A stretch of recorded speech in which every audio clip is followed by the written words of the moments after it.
The act of turning someone into a vampire requires the recipient to be drained of blood. But if the donor instead feeds their blood to someone still alive, they become what is known as a ghoul, a mortal enhanced by the gifts and curses of Cain's bloodline. These ghouls, much like Renfield of Bram Stoker's Dracula, lives to serve their undead master, fulfilling their needs and desires during the day while their domitor sleeps. Humans and animals can both be ghouled, and even herbivores can be fed vitae, despite their dietary preferences, and the effect on the consumer takes only a few seconds to manifest. At first, it is something of a shock to the system, like a high dangerously close to an overdose, but it settles quickly, replaced with a feeling of being even more alive than before.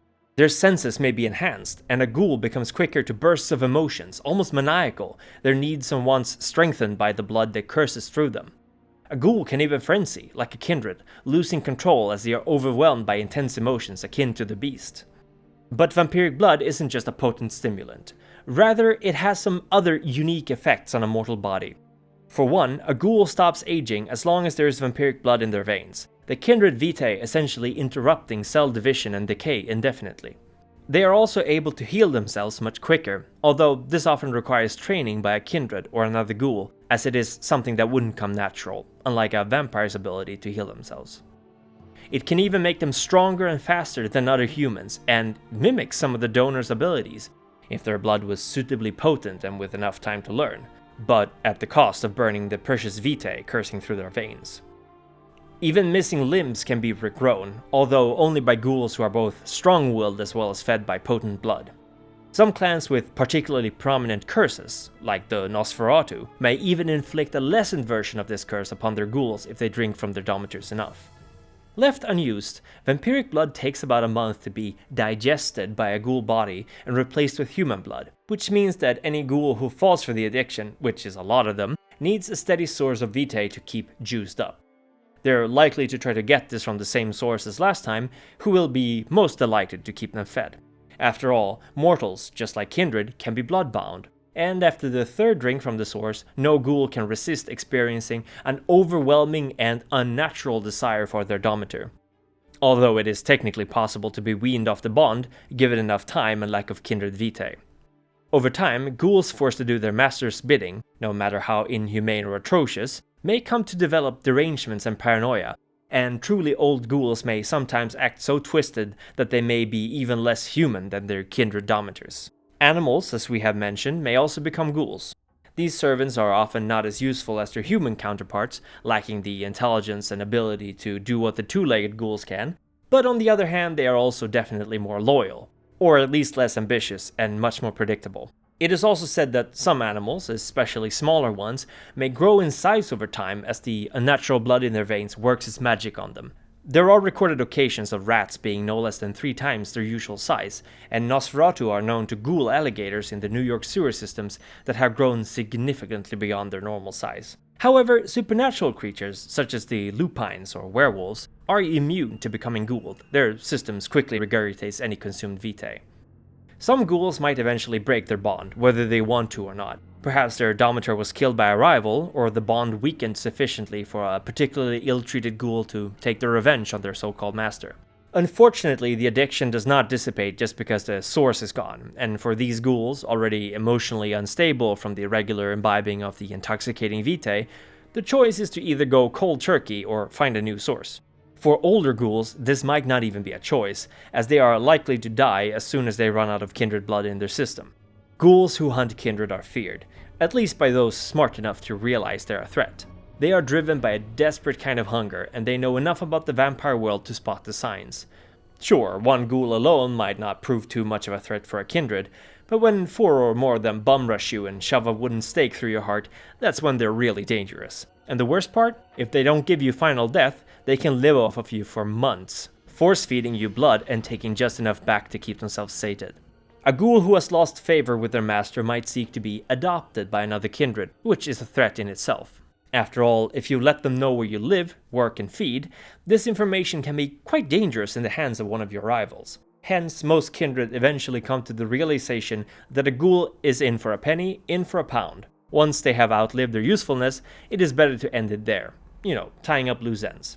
Ghouls can in fact still have children, seeing as their bodily functions are, well, functioning. It is a complicated process though, as the blood that keeps a female ghoul alive and unaging has a similar effect on the fetus. It will simply stop growing once it is fed blood from its mother, becoming a ghoul itself.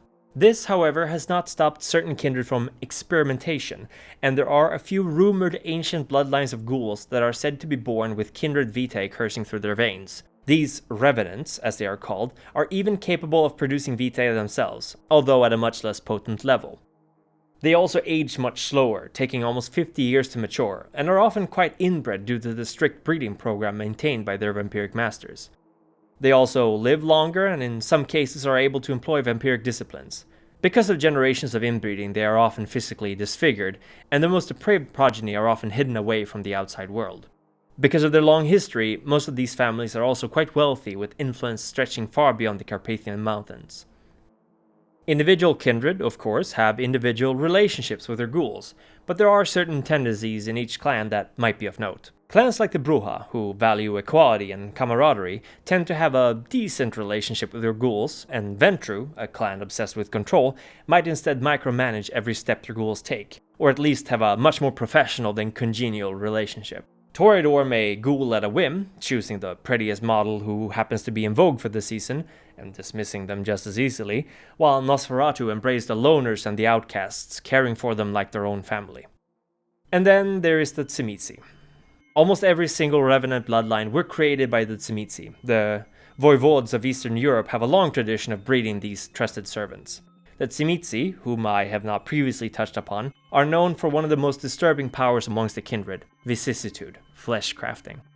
To a skilled Tzimisce, flesh and bone is like putty, and they are known to experiment gleefully upon mortals and ghouls alike to see what depravities they may create from their still living subjects. Aside from creating furniture, skin tapestries, flesh rugs, and other common household objects out of their ghouls, the Tzimisce are also known for their Szlachta and Vozhd. Their Szlachta, or guardian ghouls, are pitiful creatures created to be bodyguards, soldiers, and sentries. Horrifyingly disfigured and crafted for war, these half-crazed ghouls are the stuff of nightmares, with weapons forged from their own bones and teeth, perhaps with the addition of an animal or two in the mix. They are designed specifically to frighten their enemies as well, flesh-crafted into walking abominations, making it hard to believe that they were once human. The Vozhd, even more than the Szlachta, are nightmarish creations who, thankfully, are far from common these days, as they are literal walking breaches of the Masquerade.